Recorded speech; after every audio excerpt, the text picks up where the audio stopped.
ऐसी कहानियां सुनने के लिए हमारे YouTube चैनल को सब्सक्राइब करें और वीडियो को लाइक और शेयर करें। श्यामपुर गांव में एक घर था जहां सालों से कोई नहीं रहता था, लेकिन उस घर के सामने गांव के सारे लोग अपने अपने घर से रोटियां लाकर रखते हैं और थोड़ी ही देर में वो रोटियां गायब हो जाती है। सबको ये पता होता है कि उस घर में जो चुड़ैल है वो रोटियां खाती है, क्योंकि जिस दिन भी उस घर में किसी घर से रोटी नहीं जाती उस घर में अगले दिन से खाना नहीं बन पाता था और अजीब अजीब सी आवाजें आती हैं। एक दिन एक परिवार गांव में नया आता है। परिवार में एक अम्मा और उनका बेटा मोहन रहता है। अम्मा, मोहन बाजार से जाकर खाना बनाने का सामान लेकर आ जा। मोहन, ठीक है माँ, जाता हूँ। और मोहन सामान लेकर आता है और माँ खाना बनाने में जुट जाती है। वो लोग गांव में नए रहते हैं और उन्हें कोई बताता भी नहीं है कि उनको उस घर के सामने रोज रोटी रखना है।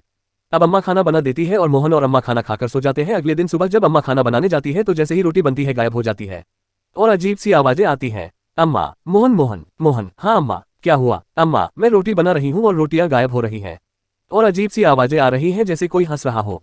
मोहन, ऐसा कैसे हो सकता है अम्मा? आप ना मेरे सामने रोटी बनाओ, देखते हैं। जैसे ही अम्मा रोटी बनाती है रोटी गायब हो जाती है और हंसने की आवाज आती है। मोहन भी चौंक जाता है। मोहन, अरे अम्मा, ये कैसे हो रहा है? कहीं इस घर में कुछ है तो नहीं? दोनों घबरा जाते हैं और गांव के मंदिर में जाते हैं और पंडित से पूछते हैं कि उनके साथ ऐसा हो रहा है। पंडित, बेटा, गांव के बीचों बीच एक घर बना है। रोज उस घर के सामने 2-4 रोटी सुबह शाम रख दिया करो, तुम्हारी परेशानी दूर हो जाएगी। और उस घर के सामने जाकर कहना कि खाना बनते ही रोटी सबसे पहले इस घर के सामने रखकर जाओगे। मोहन, लेकिन पंडित जी ऐसा क्यों? मोहन के पूछने पर पंडित जी बताते हैं कि बहुत समय पहले की बात है, इस घर में एक औरत रहती थी। उसके घर में खाने के लिए कुछ नहीं था और उसके पास कोई काम भी नहीं था, तो वह लोगों के घर से रोटियां चुरा लेती थी। एक दिन उसने सरपंच के घर से रोटी चुराई और सरपंच ने उसे ऐसा करते पकड़ लिया।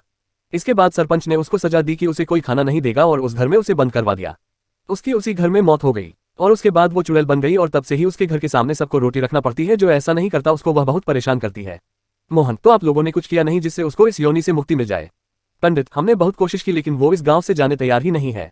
मोहन, ठीक है पंडित जी। मोहन अम्मा को लेकर वहां से घर चला जाता है और पंडित जो कहता है वही मोहन करता है और घर जाकर मोहन, अम्मा आज अच्छा खाना बनाओ, पूरी, हलवा, खीर और सब्जी। अम्मा, आज कुछ है क्या बेटा? मोहन, नहीं अम्मा, बस अब आप रोज अच्छा अच्छा खाना बनाइए कुछ दिन और मुझे एक थाली परोस कर दे दीजिए। अम्मा, ठीक है बेटा। अम्मा को कुछ नहीं समझ आता कि मोहन क्या कर रहा है।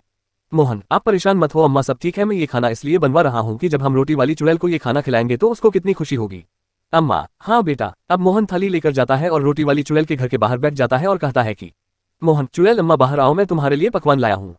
मैं तुमको अपने हाथ से पकवान खिलाऊंगा अम्मा। इतने में चुड़ैल मोहन के सामने आती है और मोहन उसको खाना खिलाता है और सारा गांव उसको देखता है और मोहन रोज चुड़ैल को पूछता है कि उसको खाने में क्या खाना है और रोज उसको अच्छे अच्छे पकवान खिलाता है। एक दिन मोहन, चुड़ैल अम्मा ये बताओ तुम यहाँ अकेली कैसे रह लेती हो, तुमको बुरा नहीं लगता? चुड़ैल अम्मा, लगता तो है लेकिन मेरे साथ कौन रहेगा बेटा? मोहन, आप वहाँ क्यों नहीं चली जाती जहाँ आपके जैसे ही लोग हो? चुड़ैल अम्मा, हाँ बेटा, बात तो सही कह रहे हो। मोहन, अम्मा वहाँ आपको अच्छा लगेगा। चुड़ैल अम्मा, एक काम करो बेटा, वो लौटा है मेरे घर के अंदर, उसको जाकर नदी में बहा दो, मुझे मुक्ति मिल जाएगी। अब मुझे इस गांव से और गांव वालों से कोई परेशानी नहीं है। मोहन, ठीक है अम्मा। और मोहन ऐसे ही करता है और पूरे गांव को रोटी वाली चुड़ैल से मुक्ति मिल जाती है।